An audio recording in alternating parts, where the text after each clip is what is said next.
Welcome to the podcast where I talk about what really shapes our health, not just our habits, but our mindset. I'm April, a health and weight loss coach who is on my own journey to lose weight, rebuild confidence, and most importantly, change the way I think about myself and my goals.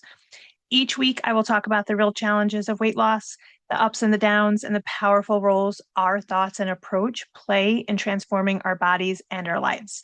Whether you're just getting started, feeling stuck, or ready to level up your results, this is a space for real talk and a reminder that change always starts from within. So take a deep breath, get comfortable, and let's get into it. So we are now in second or third week. I don't know, time is going so fast. But it's still the beginning of the year. We're in January. We're still thinking about what our goals are, how we want to achieve them. And I know for me, I've noticed, I'm wondering if any of you have noticed, you have weight loss goals, they start strong and then they slowly fade over time. New plans, you have new workouts, you have new diets. Somehow mid-year, motivation feels heavier than the scale, and you kind of just fizzle out, push it aside. Don't make time for yourself. So today I want to talk about something that is very powerful. And I was introduced to it by friends who choose a word of the year that represents their goal to them, something they want to work on, something that is encouraging to them, an anchor of sort for the year to stay focused, right? And it's again, never about rules or restrictions. This is about creating your identity, your intention, and something that's sustainable for your life. And I've successfully made efforts to do this 1 year that I can pinpoint. And my word was compassion that year. And I really wanted to work on having more compassion for myself. And that is something that really helped me work through and step away from my binge eating being an everyday occurrence. So it's definitely very powerful, and it's it's something that we're going to pinpoint a word, and I'll kind of talk about how you go about it and how it can be helpful. And think about in January, we always set goals, usually very high, lofty goals. I want to lose this amount of weight for the year. I want to work out 5 days a week. I want to cut carbs. I want to, whatever it is for you, we tend to have these grandiose ideas in the beginning of the year. And while goals are not bad, they often rely on just willpower alone, which fizzles very quickly. It's a limited resource. Your day gets going, you get tired, you get bored. All kinds of things can set in. So, this is something that with the podcast, I often talk about just having willingness, the willingness to do it anyway.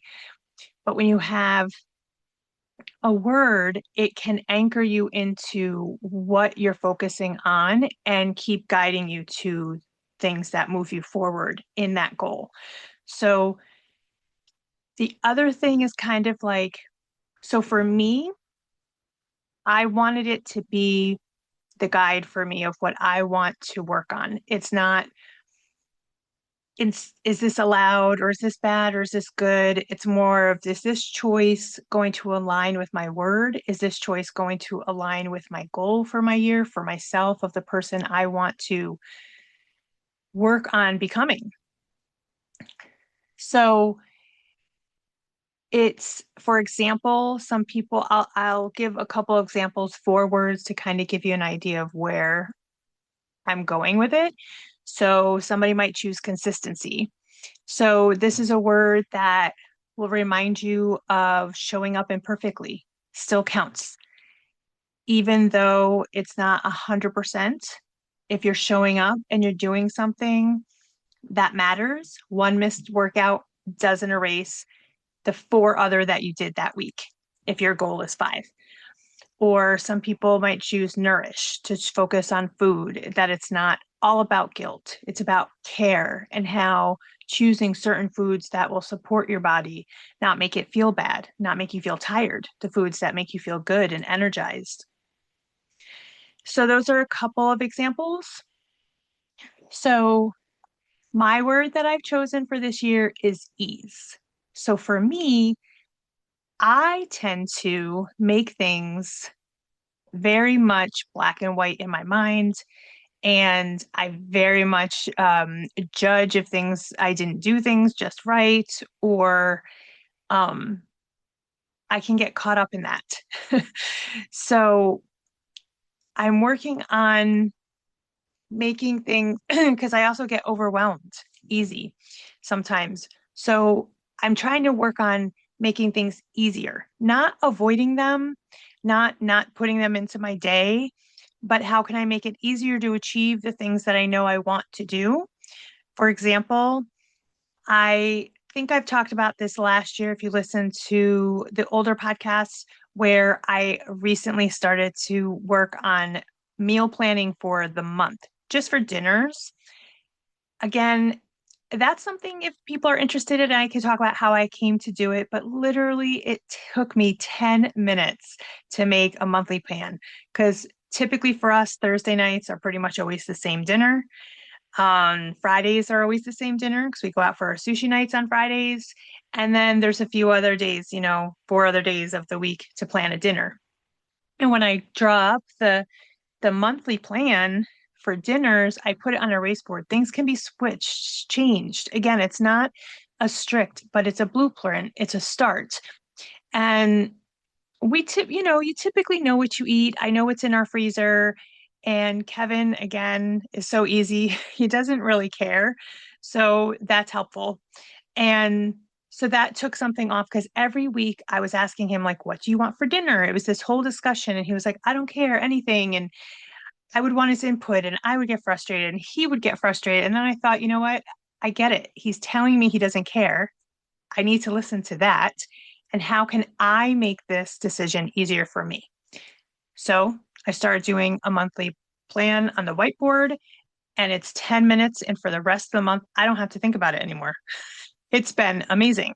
And he loves it because he comes home and he sees that's what's for dinner. There's no surprises or questions or whatever. And so the next thing that happened that was starting to kind of make me feel like I would get frustrated again was most of our meals and food prep are downstairs in a freezer. And I would ask, could you get the things for dinner for tomorrow night, bring them upstairs to defrost? He would forget. He's tired after his job. Totally get it. And if it's something that bothers me that I wanted defrosted, how can I make it easier to achieve that without driving either of us a little crazy?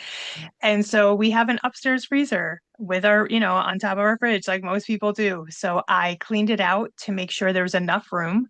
So now on Sundays, I bring up all the food that we have for our dinners for the week and put it in that freezer. So the night before, when I remember, I just take it out. I just am looking for ways to make anything that's going to help me move forward in the choices that I want to make that I feel best in easier. Ease. That is my word. That is what I'm going to work on this year.